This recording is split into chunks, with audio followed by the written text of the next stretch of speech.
Hello everyone, steno with Arihant पर आपका स्वागत है। यह डिक्टेशन 85 शब्द प्रति मिनट की गति से मेवाड़ सीरीज से होगी और यदि आप इसका पीडीएफ प्राप्त करना चाहते हैं तो आप हमारे टेलीग्राम ग्रुप को ज्वाइन कर सकते हैं, जिसका लिंक डिस्क्रिप्शन में दिया गया है।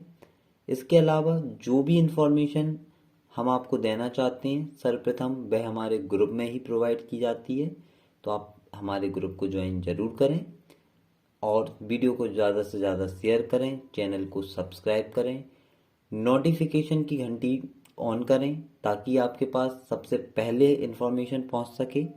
चलिए तो डिक्टेशन प्रारंभ करते हैं। डिक्टेशन 5 सेकंड बाद। आदरणीय महोदय, मैं जिस क्षेत्र का जन प्रतिनिधि हूँ वहाँ एक नवीन अस्पताल बनकर तैयार है, लेकिन अमला नहीं है।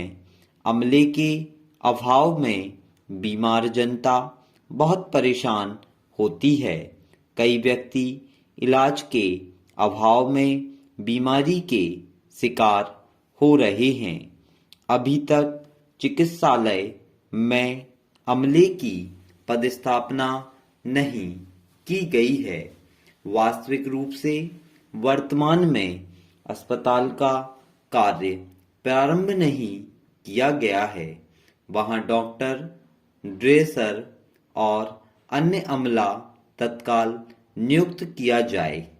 श्रीमान जी, हमारे विधानसभा के अंतर्गत 30 किलोमीटर नवीन मार्ग मुख्यालय की मुख्य सड़क बनवाने, उनकी मरम्मत करने संबंधी कई बार कार्यपालन यंत्री, माननीय मंत्री, प्रमुख अभियंता, सचिव, लोक निर्माण विभाग को प्रशासकीय स्वीकृति के लिए प्राक्कलन के साथ प्रस्ताव दिए गए तथा पत्राचार भी किया जाता रहा है और अभी भी किया जा रहा है, परंतु प्रस्ताव का अनुमोदन अब प्राप्त है। सुनने में आ रहा है कि बजट के अभाव में यहाँ की सड़कें नहीं बन पा रही हैं और ना ही उनकी मरम्मत कर पा रहे हैं। यहाँ का रास्ता अभी भी बहुत ही खराब है। यहाँ पर बड़े बड़े गड्ढे हो जाने से उसका कोई नामो निशान नहीं रह गया है।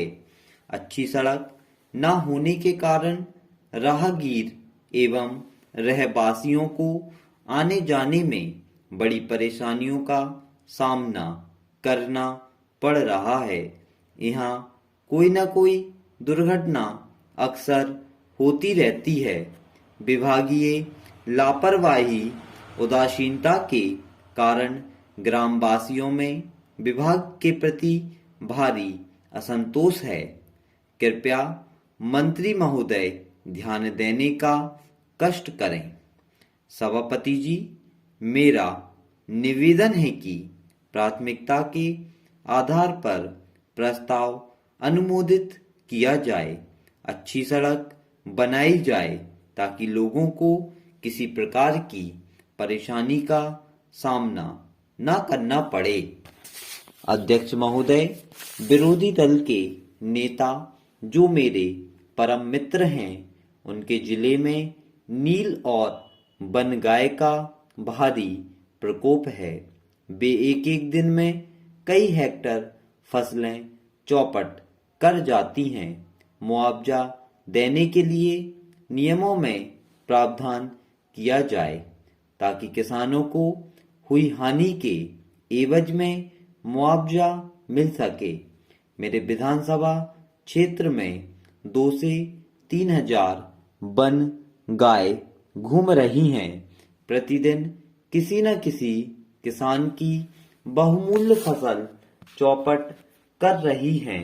मैं जनता का प्रतिनिधि हूँ, इसलिए सरकार से अनुरोध करना चाहता हूँ कि इस समस्या के आतंक से छुटकारा दिलाने के लिए किसानों को संरक्षण दिया जाना चाहिए। किसानों के फसल की हो रही हानि पर मुआवजा नहीं मिलने से उनको संकट का सामना करना पड़ रहा है।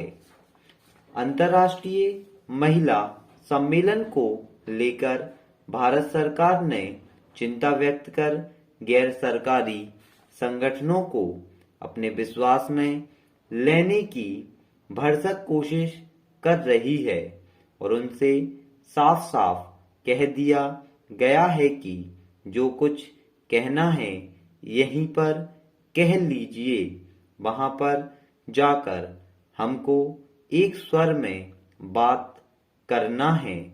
लेकिन अमीर देशों के खिलाफ दूसरी दुनिया के देशों को एकत्र करने की जो कोशिश करनी चाहिए थी वह कोशिश नहीं की गई है।